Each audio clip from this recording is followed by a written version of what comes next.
तो दोस्तों हमारा अगला जो टॉपिक है वो है पोलता परीक्षण, पोलैरिटी टेस्ट। ठीक है, कि पोलैरिटी टेस्ट किया जाता है वाइंडिंग का कि जो पोल है वो सही है या नहीं। जैसे कि नॉर्थ साउथ जो पोल बनता है वो सही जगह पर बन रहा है कि नहीं। ठीक है, तो कह रहा है कि वाइंडिंग में सही क्वाइल समूह संयोजन सही पोलता को सुनिश्चित करता है। अगर देखिए सभी वाइंडिंग का कनेक्शन अगर सही होगा तो सही पोल आपका बनेगा। ठीक है, यदि क्वाइल समूह संयोजन यानी कि कनेक्शन में कोई संदेह का मतलब होता है कोई गलती अगर हो गया है तो उचित पोलता की जांच करने के लिए पोलता परीक्षण करना आवश्यक होता है। क्या होता है? पोलता परीक्षण करना आवश्यक हो जाता है। ठीक है, पोलता परीक्षण यानी कि पोलता जो टेस्ट होता है, पोलैरिटी टेस्ट जो होता है वाइंडिंग का, वो किसके द्वारा किया जाता है? 3 विधि द्वारा किया जाता है। ठीक है, पहला जो विधि मेथड होता है चुंबकीय सुई विधि। कौन सा है? चुंबकीय सुई विधि। दूसरा हो जाता है 2 पेचकस यानी कि स्क्रू ड्राइवर विधि। और तीसरा हो जाता है सर्च क्वाइल विधि। ठीक है, कि पोलैरिटी टेस्ट करने के लिए क्या हम लोग 3 विधि का प्रयोग करते हैं, 3 मेथड का प्रयोग करते हैं। कौन कौन सा? चुंबकीय सुई विधि, 2 पेचकस विधि और सर्च क्वाइल विधि। ठीक है, तो आगे हम लोग इन तीनों के बारे में जानेंगे कि इन तीनों की सहायता से कैसे पोल को पोलैरिटी टेस्ट किया जाता है। तो देखिए जो चुंबकीय सुई यानी कि जो कंपास होता है, कंपास को ही चुंबकीय सुई कहा जाता है। ठीक है, तो कंपास की सहायता से हम क्या करते हैं कि जो एसी मशीन का वाइंडिंग है इसका हम क्या कर रहे हैं? पोलैरिटी टेस्ट करते हैं। ठीक है, तो ये कह रहा है कि the compass method of testing for reverse poles. ठीक है, पोल की जांच की जाती है किसके द्वारा? कंपास की सहायता से। ठीक है, तो क्या किया जाता है कि पहले वाइंडिंग में लो वोल्टेज का डीसी सप्लाई दिया जाता है, डीसी सप्लाई दे दिया गया। ठीक है, उसके बाद क्या किया जाता है कि जितना भी पोल है ये क्या है? ये सभी पोल रहता है। ठीक है, यहाँ आपका पोल बनता है। ठीक है, तो क्या किया जाता है कि ये जो चुंबकीय सुई है इसको प्रत्येक पोल के पास, ठीक है, प्रत्येक पोल के पास ले जाया जाता है। प्रत्येक पोल के पास हम क्या करेंगे? इस सुई को ले जाएंगे। ठीक है, सुई को ले जाने पर क्या है कि पोल, जैसे मान लीजिए कि यहाँ नॉर्थ अगर पोल बन रहा होगा तो इस सुई में क्या होगा? आपका उल्टा दिखाएगा। मतलब जो नॉर्थ इसका पोल होगा इस साइड दिखाएगा। क्यों? क्योंकि समान पोल एक दूसरे को क्या करते हैं? विक्षेपित करते हैं, यानी कि दूर भागता है। ठीक है, तो इसका जो कंपास का साउथ पोल होगा इधर दिखाएगा और नॉर्थ यहाँ बन रहा है। ठीक है, फिर दूसरा पर जाएंगे तो अगर यहाँ पर मान लीजिए कि साउथ पोल बन रहा है तो इधर हमारा क्या? नॉर्थ दर्शाएगा और साउथ वाला इधर दर्शाएगा कंपास में। ठीक है, अगर मान लीजिए कि यहाँ भी नॉर्थ पोल दर्शा रहा है, यहाँ भी नॉर्थ दर्शा रहा है, तो कहने का मतलब है कि वाइंडिंग हमारा जो है कनेक्शन गलत हो गया। क्यों? क्योंकि पोल जो है चेंज होना चाहिए। यहाँ नॉर्थ बन रहा है तो यहाँ साउथ बनना चाहिए, फिर यहाँ नॉर्थ बनेगा, फिर यहाँ साउथ बनता है। ठीक है, कि पोल हमारा क्या है कि चेंज होते रहना चाहिए। ठीक है, तो देखिए यहाँ वही बोल रहा है कि चुंबकीय सुई विधि मैग्नेटिक कंपास मेथड द्वारा कैसे जांच किया जाता है। ठीक है, तो कह रहा है कि इस विधि में स्टेटर को क्षैतिज यानी कि हॉरिजेंटल स्थिति में रखा जाता है और वाइंडिंग को निम्न डीसी वोल्टता दी जाती है। कंपास सुई स्टेटर के अंदर रखी जाती है और धीरे धीरे इसे एक पोल क्षेत्र से दूसरे पोल क्षेत्र में सरकाया यानी कि आगे बढ़ाया जाता है, सरकाया जाता है। कंपास सुई प्रत्येक पोल पर अपनी स्थिति को अपने आप परिवर्तित कर लेती है, तो समझना चाहिए कि वाइंडिंग सही जुड़ी है।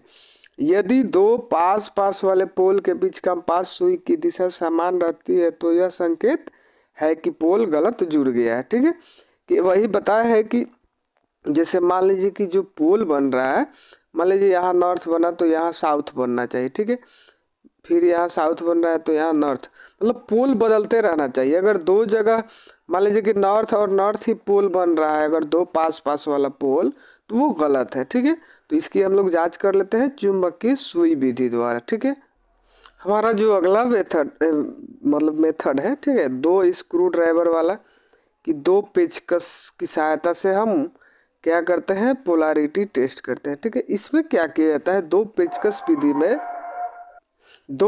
विधि में क्या किया जाता है कि पहले जो वाइंडिंग है ना, वाइंडिंग, इसमें क्या करते हैं हम लोग, डीसी सप्लाई देते हैं, लो वोल्टेज का डीसी सप्लाई देते हैं।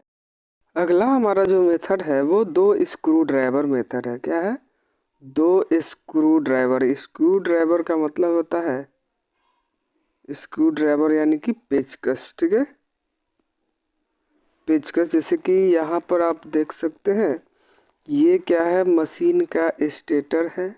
ठीक है, स्टेटर है, और इसमें ये आपका अलग अलग जो है ये पोल बन रहा है। ठीक है, तो इस दो स्क्रू ड्राइवर वाले में क्या किया जाता है कि सबसे पहले आपको जो वाइंडिंग होता है उसमें निम्न डीसी वोल्टेज सप्लाई दिया जाता है, प्लस और माइनस वाइंडिंग में। ठीक है, इस वाइंडिंग में हम क्या कर रहे हैं, डीसी लो वोल्टेज दिया जा रहा है। ठीक है, उसके बाद क्या किया जाता है कि दो जो पोल आपस में, जो दो पास पास वाला जो पोल है, यानी कि नज़दीक के जो दो पोल है आपका, उन दोनों पोल पर क्या किया जाता है कि स्क्रू ड्राइवर को ये संपर्क कराया जाता है। ठीक है, स्पर्श कराया जाता है दो पोल पर। तो अगर ये दोनों पोल क्या है, जैसे मान लीजिए कि यहाँ नॉर्थ बन रहा है, यहाँ साउथ बन रहा है, दोनों पोल अगर अलग अलग है तो ये स्क्रू ड्राइवर को क्या करेंगे, आपस में ये दोनों स्क्रू ड्राइवर क्या होगा, एक दूसरे को अपनी ओर क्या कर लेगा, आकर्षित करेगा, अट्रैक्शन करेगा। ठीक है, एक दूसरे को अपनी ओर आकर्षित करेगा। ठीक है, तो आकर्षित कर रहा है का मतलब कि दोनों का पोल क्या है, अलग अलग है, नॉर्थ और साउथ पोल है। ठीक है, फिर वैसे ही यहाँ पर भी चेक कर लेंगे कि ये पोल कैसे बन रहा है, फिर इन दोनों पर चेक किया जाएगा, फिर इन दोनों पर चेक किया जाएगा। ठीक है, तो बारी बारी से क्या किया जाता है कि सभी पोल पर चेक कर लिया जाता है। तो अगर विपरीत पोल बनेगा तो ये एक दूसरे को अपनी ओर आकर्षित कर लेगा। अगर मान लीजिए कि समान पोल है, यहाँ नॉर्थ पोल है, अगर यहाँ भी नॉर्थ पोल बनेगा तो उस समय क्या होगा कि स्क्रू ड्राइवर क्या होगा, एक दूसरे को विकर्षित करेगा, ढकेलेगा। ठीक है, रिपल्सन हो जाएगा, एक दूसरे को एक मतलब कि एक दूसरे को क्या करेगा, अपनी ओर आकर्षित नहीं करने के बजाय एक दूसरे को ढकेलेगा। ठीक है, तो उस स्थिति में क्या होगा कि आपका जो पोल है वो गलत बन रहा है, कि यहाँ भी नॉर्थ है और यहाँ भी नॉर्थ है, यानी कि कनेक्शन जो है वो गलत हो गया है, फिर उसको सही करने की आवश्यकता पड़ेगा। तो वही आपका जो दो पेचकस विधि है, टू स्क्रू ड्राइवर मेथड है, उसमें कहा जा रहा है कि इस विधि में स्टेटर को ऊर्ध्वाधर मतलब वर्टिकल, ठीक है, स्थिति में रखा जाता है, और थ्री फेज की स्थिति में प्रत्येक फेज वाइंडिंग को निम्न वोल्टेज दी जाती है, सबको निम्न वोल्टेज दी जाएगी। एक पोल के क्षेत्र के केंद्र पर एक पेचकस के कोर को रखा जाता है और दूसरे पेचकस को अगले पोल के क्षेत्र के केंद्र पर रखा जाता है।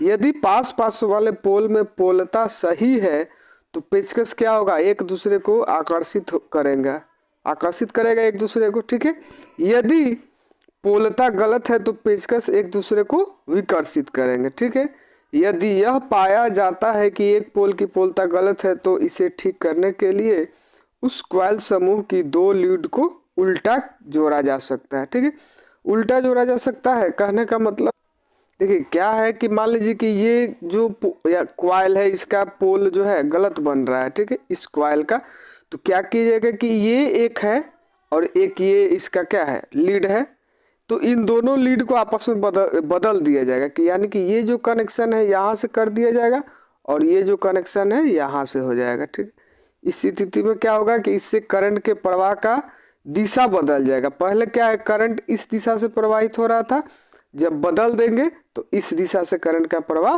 होने लगेगा। तो करंट की दिशा जब बदलेगी तो आपका पोल की दिशा भी बदल जाएगी। ठीक है, जैसे देखिए अभी करंट का प्रवाह कैसे, ऐसे होगा इस दिशा से।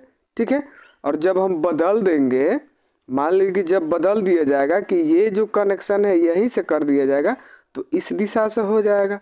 इस स्थिति में क्या होगा, आपका पोल बदल जाता है। ठीक है, अगला विधि देखते हैं। अगला जो हमारा विधि है, ठीक है, search coil method. Search coil method जो है ये सबसे सटीक आपका माना जाता है। ठीक है, सबसे अच्छा माना जाता है। इसमें क्या होता है कि लगभग 1000 टन का एक ये क्वाइल रहता है। ये क्या है, एक क्वाइल है 1000 टन का ये आपका एक क्वाइल रहता है और इस क्वाइल से क्या किया जाता है कि ये गैल्वेनोमीटर होता है जो निम्न वोल्टेज मतलब मात्रा ये मीटर होता है जो बहुत ही कम वोल्टेज को मापता है। ठीक है, तो इसके क्या किया जाता है कि देखिए पहले ये जो वाइंडिंग है ना, वाइंडिंग में हम 50 वोल्ट का डीसी सप्लाई दिया जाता है वाइंडिंग में। ठीक है, और फिर क्या किया जाता है कि इस ये सर्च क्वाइल जो है, ये जो क्वाइल है, ठीक है, ये क्वाइल इसको बारी बारी से सभी पोल के नज़दीक रखा जाता है। ठीक है, तो पोल के नज़दीक रखा जाता है। उसके बाद क्या किया जाता है कि ये जो गैल्वेनोमीटर है इसमें क्या होता है कि आपका मिनी वोल्ट बताता है, मतलब कि लो से लो वोल्ट माइक्रो में भी रहेगा तो बहुत ही कम वोल्टेज भी रहेगा, तो ये गैल्वेनोमीटर आपको दर्शा देता है। ठीक है, तो देखिए सर्च क्वाइल में क्या कह रहा है कि सर्च क्वाइल विधि, polarity test by search coil method. ठीक है, सर्च क्वाइल में एक 1000 से 2000 टर्न वाली क्वाइल होती है। इसकी लौह कोर का एक सिरा गोल होना चाहिए।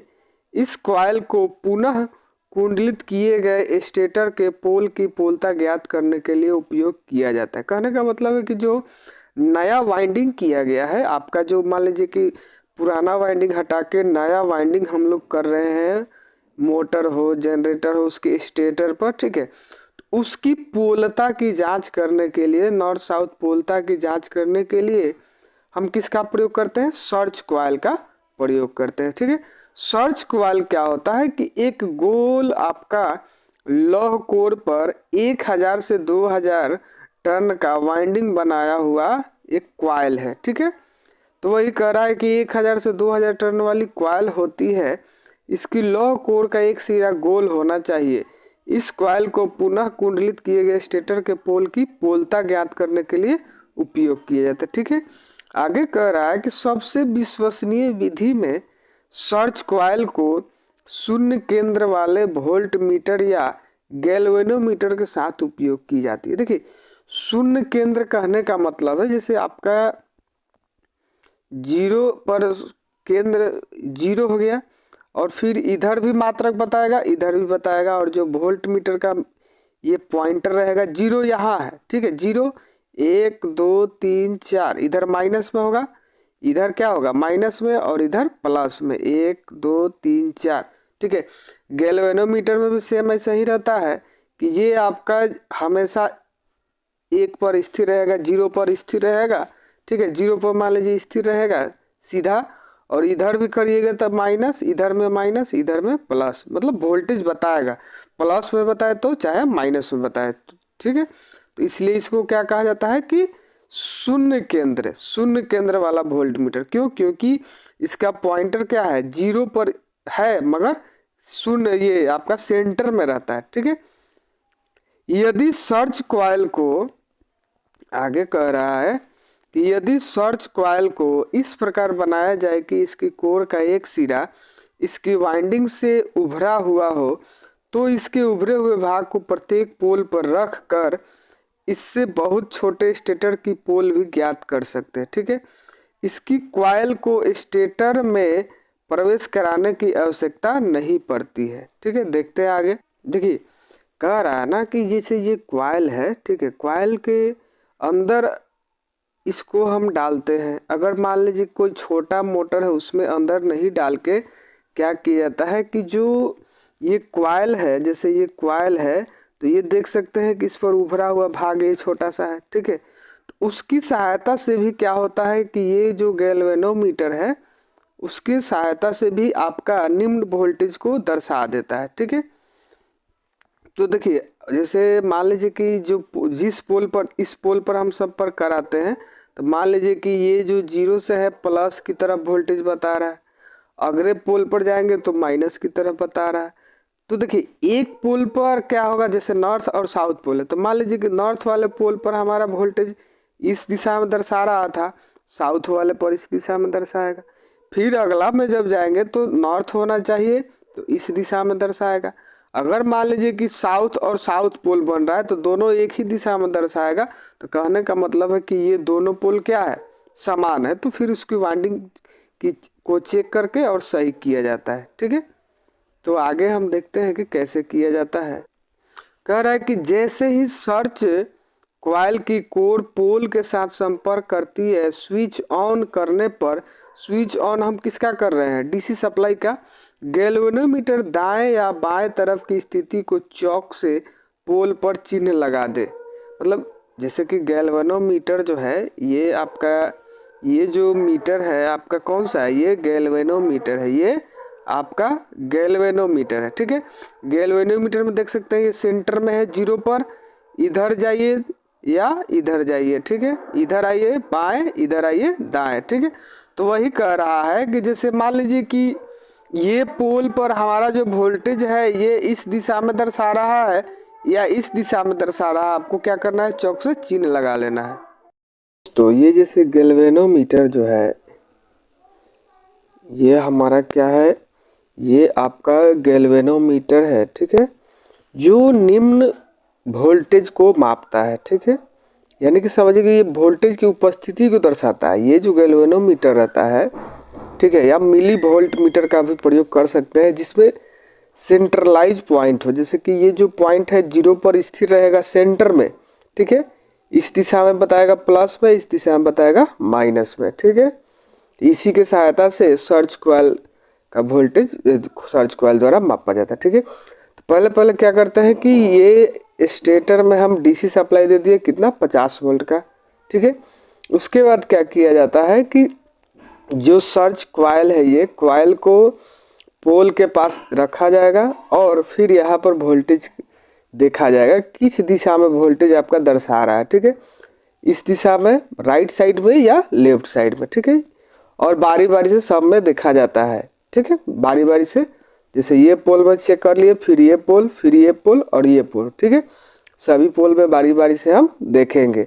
तो क्या होता है आपका कि जैसे ये पोल में मान लीजिए कि इस पोल में इस दिशा में दर्शा रहा है, तो अगले पोल में जब इस पोल में चेक करेंगे तो उल्टा दिखाना चाहिए। ठीक है, क्योंकि अलग अलग पोल बन रहा है चूंकि। ठीक है, तो जब पोल अलग बनेगा तो वोल्टेज का दिशा भी, आपका करंट का दिशा भी बदल जाता है। ठीक है, तो इस प्रकार से चेक किया जाता है और फिर पोलैरिटी टेस्ट किया जाता है।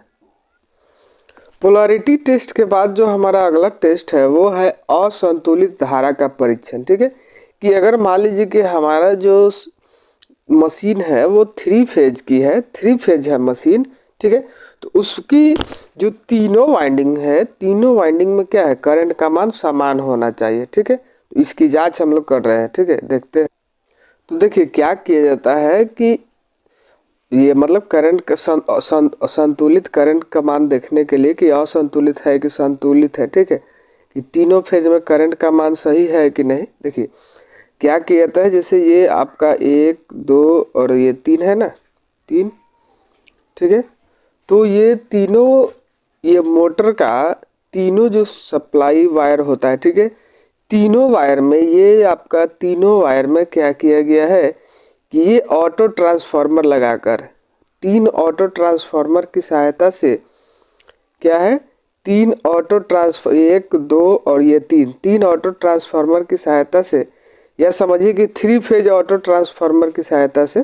ठीक है, 3 फेज ऑटो ट्रांसफार्मर की सहायता से 1 2 और 3 हो गया। ठीक है, ये मोटर के तीनों वाइंडिंग को क्या किया गया, एम्पियर मीटर लगा के, ये एम्पियर मीटर लगा हुआ है तीनों फेज में। ठीक है, तीनों फेज में क्या है, एम्पियर मीटर लगा हुआ है और ऑटो ट्रांसफार्मर से क्या सप्लाई दिया जा रहा है। ठीक है, और फिर क्या किया जाता है कि ऑटो ट्रांसफार्मर से, ये जो ऑटो ट्रांसफार्मर है यहाँ से अलग अलग वोल्टेज दिया जाता है। जैसे मान लीजिए कि शुरुआत में हम 100 वोल्ट दिए, फिर 150 वोल्ट दिए। ठीक है, फिर मान लीजिए कि ऐसे ही 170 वोल्ट दिए। ठीक है, तो 3-4 बार क्या किया जाता है कि अलग अलग तीनों फेज में एक समान वोल्टेज दिया जाता है। ठीक है, 1 2 और 3 तीनों फेज में एक समान वोल्टेज दिया जाता है।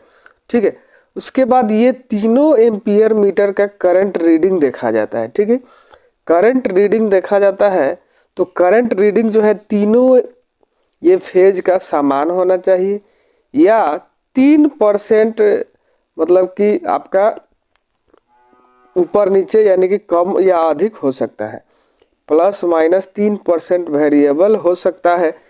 अगर इतना तक है, जैसे कि तीनों का जो करंट है वो ±3% तक अगर बदल रहा है या समान है तो आपका वाइंडिंग सही है। 3% से ज़्यादा अगर है तो फिर आपका क्या है, जो जिसमें ज़्यादा आ रहा है, मान लीजिए कि दो में हमारा क्या आ रहा है, 5 एम्पियर है, 5 एम्पियर 6 एम्पियर है, इसमें 9 एम्पियर हो जा रहा है, ज़्यादा हो जा रहा है, तो फिर इसकी जांच की जाएगी और उसको सही किया जाएगा। ठीक है, हो सकता है उसमें कहीं वायर शॉर्ट सर्किट हो या कुछ हो, उसकी जांच किया जाता है। ठीक है, तो देखिए असंतुलित धारा का परीक्षण हम लोग देख रहे थे, अनबैलेंस करंट टेस्ट।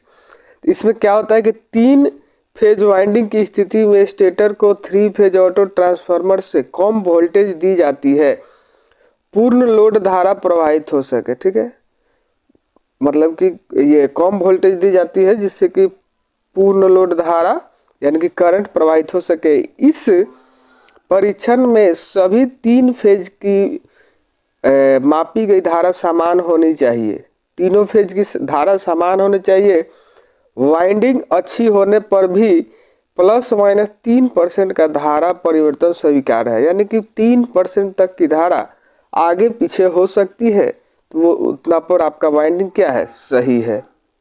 जब सभी जांच करने के बाद आपका मोटर का जो वाइंडिंग है वो क्या है, सही है, तब फिर क्या किया जाता है कि मोटर को नो लोड परीक्षण किए जाते हैं, यानी कि मोटर को बिना लोड के चला के उसकी जांच की जाती है। ठीक है, कि मोटर की वाइंडिंग से संसेचन, इंटीग्रेशन और असेंबली यानी कि नया वाइंडिंग करने के पश्चात रोटर को मुक्त रूप से घुमाने के लिए जांच किया जाता है। ठीक है, मोटर को निर्धारित सप्लाई वोल्टेज से जोड़ कर शून्य लोड पर मोटर को चलाए और शून्य लोड पर नो लोड वोल्टेज करंट और मोटर की गति को क्या करना है, नोट करना है। किसी भी स्थिति में ये जो रीडिंग हो रहा है, नो लोड वोल्टेज और नो लोड करंट, ठीक है, नेम प्लेट मान से अधिक नहीं होना चाहिए। नेम प्लेट जो होता है ना, मोटर पर नेम प्लेट होता है जिस पर उसका स्पीड, करंट, वोल्टेज सब लिखा हुआ रहता है। ठीक है, बेयरिंग की आवाज और कंपन का निरीक्षण करें। बिना कंपन की समान आवाज अच्छे कार्य को प्रदर्शित करता है, मतलब ज्यादा मोटर आवाज नहीं करना चाहिए। ठीक है, फिर भी लोड परीक्षण के द्वारा ही वाइंडिंग के कार्य की पूर्णता को सुनिश्चित किया जा सकता है। ठीक है, सब ठीक है, फिर भी जब लोड दिया जाता है, लोड अगर सही से काम कर ले, लोड देने के बाद भी मोटर, तब आपका क्या है, वाइंडिंग सही है। ठीक है, वाइंडिंग जब पूरा सही हो जाता है, सब जांच हो जाता है, तो सबसे पहला काम किया जाता है कि विद्युत मोटर में इंसुलेटिंग वार्निश और वार्निश करने की प्रक्रिया, कि winding insulating varnish and varnishing process in electric machine. कि देखिए कोई भी वाइंडिंग जब बनाया जाता है ना, तो वाइंडिंग करने के बाद जब सभी जांच हो जाती है, जब जांच से हम क्या आश्वस्त हो गए कि हमारा वाइंडिंग क्या है, सही है, तब क्या किया जाता है, उसको सुखाकर और फिर वार्निश किया जाता है। ठीक है, तो वार्निश कैसे किया जाता है ये हमें आगे पढ़ना है। ठीक है, तो देखिए वार्निश क्यों किया जाता है, कि विद्युत मशीन में इंसुलेटिंग वार्निश का महत्व। तो कह रहा है कि सामान्य इंसुलेशन में उपयोग होने वाले ठोस इंसुलेटिंग पदार्थ जो होता है उसमें क्या है, आर्द्रता ग्राही यानी कि नमी को वो सोख लेता है। ठीक है, तो उस गुण को निष्क्रिय यानी कि समाप्त करने के लिए क्या किया जाता है कि वार्निश से क्या, ये संसेचित का मतलब होता है इंटीग्रेशन, यानी कि उसको इंसुलेशन चढ़ाया जाता है। ठीक है, किया जाता है। वार्निश वाइंडिंग की परतों के अंदर नमी के प्रवेश रोकने के लिए एक आवरण का निर्माण कर देती है और कई स्थिति में यह तेल, अम्ल, क्षार तथा उष्मा के विरुद्ध कार्य करती है। कहने का मतलब कि वाइंडिंग पर कोई तेल गिर गया, कोई एसिड गिर जाता है, कोई या मान लीजिए कि हल्का उष्मा से विरुद्ध भी क्या करता है, आपका वार्निश सुरक्षा प्रदान करता है वाइंडिंग को। ठीक है, घूमने वाले मशीनों में विशेषकर वार्निश चालकों को एक साथ बांधने के लिए भी आवश्यक होता है। ठीक है, जो भी मशीन आपका क्या है, घूम रहा है, तो वार्निश करने से क्या होता है कि आपका वायर जो है एक साथ बंध जाता है, तो ये इसमें से बाहर नहीं निकलता है। ठीक है, स्लॉट में से चालक यानी कि आपका जो वाइंडिंग का तार है वो बाहर नहीं निकलेगा। ठीक है, चालकों को एक साथ बांधने के लिए भी आवश्यक होती है। चालकों के बीच ठोस वार्निश द्वारा वाइंडिंग से ऊष्मा को निकालने के लिए वायु के विस्थापन होने से सुधारा जा सकता है। चालकों के बीच ठोस वार्निश द्वारा वाइंडिंग से ऊष्मा, अच्छा ऊष्मा को निकालने के लिए भी क्या है, मतलब कि गर्म होने से भी ये बचाता है। अब देखिए वार्निश के प्रकार, टाइप्स ऑफ वार्निश कि देखिए वाइंडिंग के साथ उपयोग करने के लिए सामान्य 4 प्रकार की वार्निश उपयोग किए थे। 4 प्रकार का वार्निश होता है। ठीक है, पहला होता है air drying varnish, air drying varnish. ठीक है, दूसरा हो जाता है बेकिंग वार्निश, बेकिंग वार्निश। ठीक है, तीसरा आपका वार्निश हो जाता है थर्मोसेटिंग वार्निश, थर्मोसेटिंग वार्निश। ठीक है, चौथा हो जाता है सॉल्वेंट वार्निश, सॉल्वेंट लेस, अच्छा सॉल्वेंट लेस वार्निश। ठीक है, 4 प्रकार का होता है, इस चारों के बारे में भी बता देंगे। तो देखिए जो पहला हमारा वार्निश है वो है वायु शुष्क वार्निश, एयर ड्राइंग वार्निश। ठीक है, कह रहा है कि इस वार्निश में ठोस कण व विलायक सॉल्वेंट होता है। देखिए ठोस कण भी होता है और सॉल्वेंट मतलब कि लिक्विड भी रहता है। ठीक है, वार्निश को बिना गर्म करके सॉल्वेंट को वाष्पित करके सुखाया जाता है। ठीक है, बिना, जैसे कि वार्निश को क्या किया गया है कि आपका वाइंडिंग के ऊपर डाल दिया गया। ठीक है, वार्निश को, और बिना गर्म किए सॉल्वेंट को वाष्पित, वाष्पित का मतलब होता है वाष्पित करके सुखाया जाता है। ठीक है, सूख जाएगा। बेकिंग वार्निश की तुलना में वायु शुष्क वार्निश निम्न सामर्थ्य वाली व उच्च सरंध्रता, सरंध्रता बहुत अधिक छिद्र युक्त, सरंध्रता का मतलब हो गया बहुत अधिक छिद्र युक्त होती है, वाली होती है, क्योंकि सॉल्वेंट के सूखने के बाद बनने वाले रिक्त अंतराल को सील करने के लिए उनकी फिल्म पर्याप्त रूप से प्रवाह नहीं होती है। आगे यह डुबोने वाले टैंक में तथा भंडारण के समय शीघ्रता से खराब होती है। ठीक है, शीघ्रता से सूखने वाली वार्निश में चपड़ी सिलिक स्प्रिट युक्त होती है और यह साफ व काले रंग की हो सकती है। ये वार्निश आपातकाल मरम्मत कार्य व टचअप कार्य में उपयोग होती है। देखिए ये जो वार्निश होता है ना, ये आपका क्या है कि स्प्रिट इसमें मिलाया हुआ भी रहता है, स्प्रिट भी रहता है और ये ठोस में भी रहता है। तो ये क्या है, इसका ज़्यादा प्रयोग नहीं किया जाता है। इस कह रहा है कि ये वार्निश आपातकाल मरम्मत कार्य व टचअप कार्य के लिए किया जाता है, जिससे कभी थोड़ा सा खराब हो जाता है तो उसके लिए प्रयोग किया जाता है। काली एफल्ट आधार वाली वार्निश उपलब्ध है, परंतु ये केवल तेल के प्रति स्पष्ट प्रतिरोध उत्पन्न करता है। मतलब तेल से, तेल कोई अगर गिरता है वार्निश के ऊपर तो ये तेल को सूखेगा नहीं ये वार्निश। ठीक है, अनेक प्रकार की ओली आर्सेनियस जो तेल व रेजिन युक्त ऑयल एंड रेजिन बेस वाली है। कई प्रकार की वार्निश बाजार में काले व साफ रंग में उपलब्ध है। ये वार्निश सॉल्वेंट की हानि होने से व ऑक्सीकरण से सूखती है। ठीक है, ऑक्सीकरण मतलब अपने से धीरे धीरे सूखती है और एस्फॉल्ट आधारित वार्निश की अपेक्षा अधिक तेल प्रतिरोधी होती है। कभी कभी सिंथेटिक वेल्ड एयर ड्राइंग भी उपयोग होता है। ठीक है, तो ये जो एयर ड्रायर आपका जो ये वार्निश है, ठीक है, ये आपका क्या है कि अधिकतर आपको तेल से प्रतिरोधी करता है। मतलब तेल अगर वाइंडिंग पर तेल गिर जाता है, ठीक है, तो ये तेल को सोखेगा नहीं। ठीक है, अगला जो हमारा वार्निश है वो है बेकिंग वार्निश। ठीक है, कि बेकिंग वार्निश ओलियोरेसियस। ठीक है, कि बेकिंग वार्निश में भी ठोस कण व सॉल्वेंट होता है। ठोस कण मतलब कि छोटा छोटा ठोस कण भी रहेगा और सॉल्वेंट का मतलब लिक्विड भी रहेगा। ठीक है, थर्मोसेटिंग वार्निश का विकास होने से पहले इस प्रकार की वार्निश का बहुत उपयोग किया जाता था, इसका बहुत ज़्यादा उपयोग किया जाता था। यह वार्निश आधी पॉलीमराइजेशन व आधी ऑक्सीकरण के द्वारा सूखती है। पॉलीमराइजेशन का मतलब होता है कि उसको हल्का ऊष्मा देकर क्या किया जाता है, सुखाया जाता है। अलसी तेल लाइंसीड ऑयल वाली वार्निश लगभग पूर्णतः ऑक्सीकरण से सूखती है। देखिए, जिसमें हम अलसी के तेल का प्रयोग करते हैं, लाइंसीड ऑयल का प्रयोग किया जाता है, ठीक है। वो क्या है, ऑक्सीकरण का मतलब होता है कि डाल दिए और उसको हवा में रख दिए तो वो सूख जाता है, ठीक है, ऑक्सीकरण से सूखती है। जबकि तंग तेल यानी कि टंग ऑयल का जिसमें प्रयोग हुआ वार्निश, वो ऑक्सीकरण व पॉलीमराइजेशन से सूखती है। ऑक्सीकरण के कारण सूखने से सतह कठोर बन जाती है, जबकि नीचे की वार्निश अभी भी गीली होती है। विशेषकर निचली कॉइल में इस प्रकार की हानि होती है। देखिए क्या होता है ना कि जैसे कि अपने से जो सूखता है तो ऊपर वाला परत जल्दी सूख जाता है, मगर जो अंदर का परत होता है वो थोड़ा धीरे धीरे सूखता है, ठीक है। इसलिए क्या किया जाता है, पॉलीमराइजेशन यानी कि उसको ऊष्मा से या गर्म हवा से भी सुखाया जाता है, ठीक है।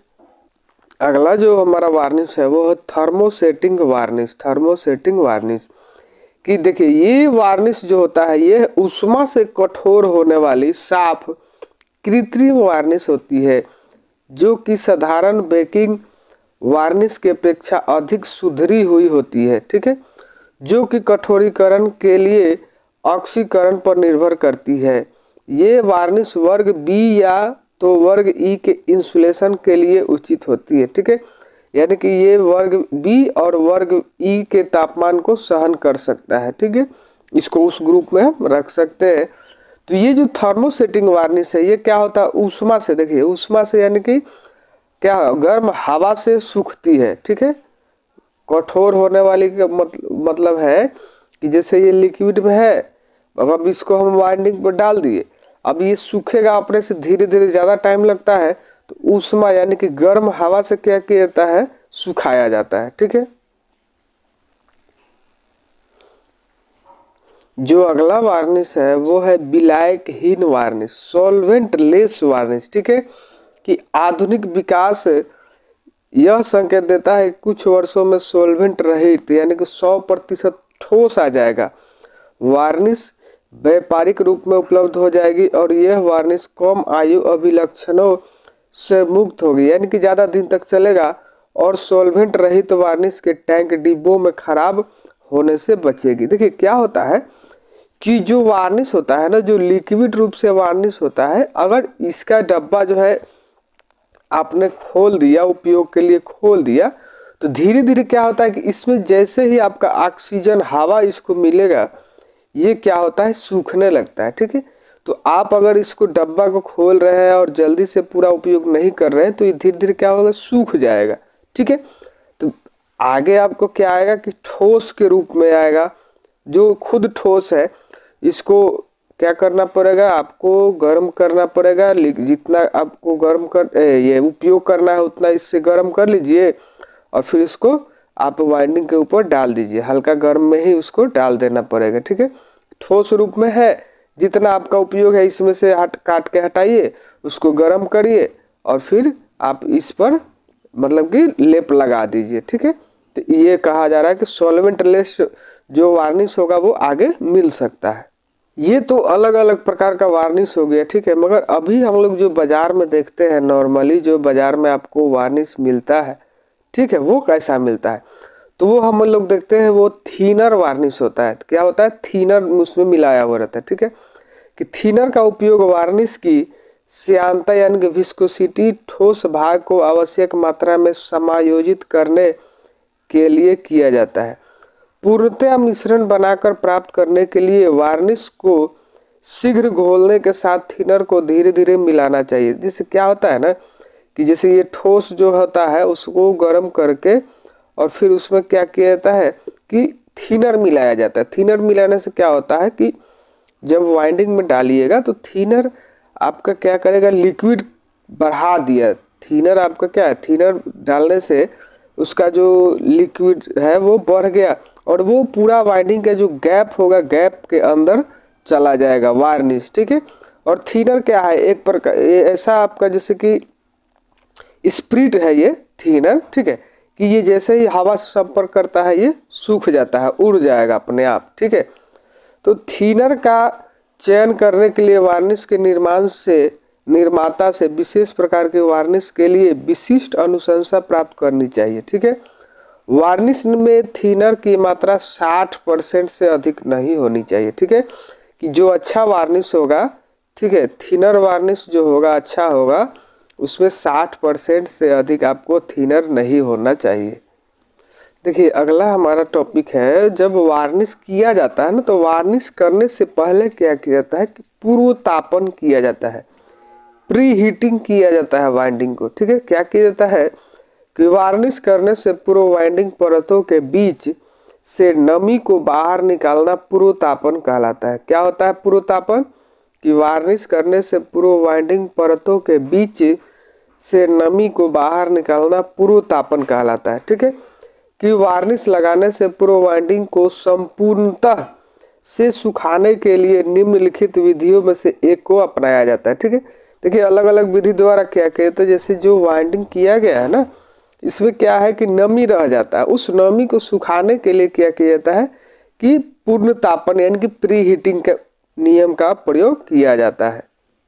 तो देखिए पहला जो विधि है वो क्या कह रहा है कि एक 3 फेज ऑटो ट्रांसफार्मर की सहायता से स्टेटर टर्मिनल से जोड़कर कुल लाइन वोल्टेज का 20% निम्न वोल्टेज स्टेटर में दिया जाता है। यह इस प्रकार है कि वाइंडिंग में प्रवाहित होने वाली करंट पूर्ण लोड करंट से अधिक नहीं होता है। मोटर को 8 से 10 घंटे तक गर्म किया जाता है। तो देखिए पहला विधि क्या कह रहा है कि ये जो आपका वाइंडिंग किया गया है, ठीक है, इसमें क्या कीजिए कि एक जैसे 3 फेज का वाइंडिंग है तो 3 फेज ऑटो ट्रांसफार्मर का प्रयोग करेंगे। अगर सिंगल फेज होगा तो सिंगल फेज ऑटो ट्रांसफार्मर का प्रयोग करेंगे। ठीक है, सिंगल फेज ऑटो ट्रांसफार्मर का प्रयोग करेंगे। उसकी सहायता से हम क्या करेंगे कि ये जो स्टेटर है इसको कुल करंट का 20% करंट से हम क्या करेंगे, 20% करंट और वोल्टेज इसमें दिया जाएगा और फिर इसको 8 से 10 घंटे तक छोड़ दिया जाएगा। मतलब करंट का प्रवाह इसे 8 से 10 घंटे तक किया जाएगा। देखिए जब किसी भी वायर से करंट का प्रवाह होता है तो वायर क्या होता है कि गर्म होता है। ठीक है, वायर क्या होता है, गर्म होता है। ठीक है, तो जब वायर आपका गर्म होगा तो उसके आसपास का जितना भी नमी रहेगा ना वाइंडिंग में, वो सब क्या होगा, सूख जाएगा, वाष्पीकृत हो जाएगा। ठीक है, तो इस मतलब कि इस विधि द्वारा भी आप क्या कर सकते हैं, प्री हीटिंग प्रोतापन कर सकते हैं। ठीक है, अब देखिए दूसरा विधि में कह रहा है कि मोटर को फिगर 2 के अनुसार भट्ठी यानी कि ओवन में रखा जा सकता है, परंतु तापमान 90 डिग्री सेल्सियस से अधिक नहीं होना चाहिए। देखिए ये क्या है, एक ओवन होता है। ओवन एक समझिए कि एक इसके अंदर क्या है कि आपका हीटर है ये। ठीक है, इसके अंदर जो है तापमान आवश्यकता अनुसार बढ़ाया जाता है। ठीक है, तो इसके अंदर क्या है, ये मोटर के स्टेटर को रख दिया गया और फिर ओवन को चालू कर दिया जाता है। ठीक है, तो इसका जो ओवन का तापमान है वो 90 डिग्री सेल्सियस से अधिक नहीं होना चाहिए और फिर इसके वाइंडिंग के क्या किया जाता है कि नमी को समाप्त किया जाता है। अगला जो हमारा विधि है वो है वाइंडिंग के बीच गर्म हवा को प्रवाहित किया जा सकता है। ठीक है, कि जो हमारा वाइंडिंग है उसके अंदर से हम क्या करेंगे, गर्म हवा को प्रवाहित करेंगे, ज़्यादा इसी का प्रयोग किया जाता है। ठीक है, जो कि एक बंद चैम्बर में जैसा कि फिगर 3 में दिखाया गया है में रखी जाती है। ठीक है, परंतु वायु साफ व शुष्क होनी चाहिए और इसका तापमान 90 डिग्री सेल्सियस से अधिक नहीं होना चाहिए। ठीक है, तो देखिए क्या किया गया कि गर्म हवा देने के लिए सबसे पहले क्या किया जाता है कि ये बंद डब्बा है। ठीक है, इस डब्बे के अंदर हम क्या करेंगे, वाइंडिंग को रख देंगे और इसका जो डोर है वो क्या करेंगे, बंद कर देंगे और फिर यहाँ से इस छिद्र की सहायता से हॉट एयर सप्लाई यानी कि गर्म हवा को इसके अंदर क्या करेंगे, डालेंगे। गर्म हवा को इसके अंदर डाला जाएगा और फिर धीरे धीरे इसके वार्निश का क्या है, नमी जो है वो सूख जाएगा। और ये जो गर्म हवा डाल रहे हैं इसका टेम्परेचर 90 डिग्री सेल्सियस से अधिक नहीं होना चाहिए। 90 डिग्री सेल्सियस से अधिक नहीं होना चाहिए, ये आपको ध्यान रखना है। देखिए अगला जो विधि है उसमें क्या किया जाता है कि या तो आप इलेक्ट्रिक हीटर या रेडिएटर का प्रयोग कर सकते हैं, ठीक है, या कोयला जला सकते हैं, ठीक है। कोयला से जो मतलब कि यहाँ पर ऊष्मा उत्पन्न करना है, ठीक है, और फिर उसके ऊपर इसको रख के, ये जो मोटर का स्टेटर है इसको रख के और सुखाया जाता है, ठीक है। तापमान यहाँ पे 90 डिग्री सेल्सियस से अधिक नहीं होना चाहिए, ठीक है। ज़्यादातर प्रयोग जो हम लोग करते हैं अगर उपलब्ध है तो हॉट एयर का किया जाता है, हॉट एयर का प्रयोग ज़्यादा किया जाता है, ठीक है, क्योंकि उसमें आपको क्या है कि ज़्यादा नुकसान होने की संभावना नहीं। अब इसमें है कि ज़्यादा यहाँ से तापमान बढ़ जाएगा तो वाइंडिंग खराब हो जाएगा, ओवन में भी खराब हो सकता है, ठीक है, तो इसका ज़्यादा प्रयोग किया जाता है। अगला जो विधि है उसमें क्या किया जाता है कि जैसे ये जो वाइंडिंग है ना, वाइंडिंग के बीच क्या किया जाता है कि कार्बन फिलामेंट लैंप एक होता है, एक आपका होता है कार्बन फिलामेंट लैंप।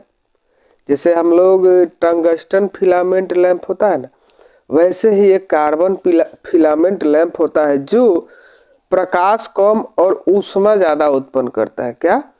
प्रकाश कम, लाइट कम उत्पन्न करेगा और ऊष्मा गर्मी अधिक उत्पन्न करता है, ठीक है।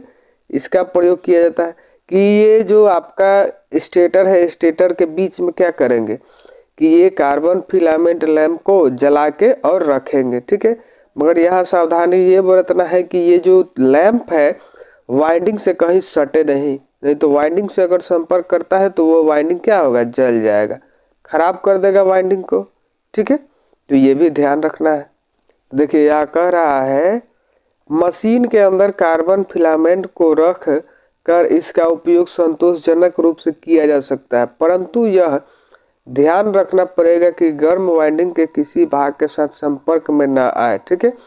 यदि इस प्रकार से पर्याप्त उच्च तापमान प्राप्त नहीं हो रहे हो तो स्टेटर को तिरपाल से ढककर वेंटिलाइजेशन को कम किया जा सकता है। मतलब किसी चीज़ से ढक के और उसमें से जो ऊष्मा बाहर नहीं निकले, ये ध्यान रखा जाता है।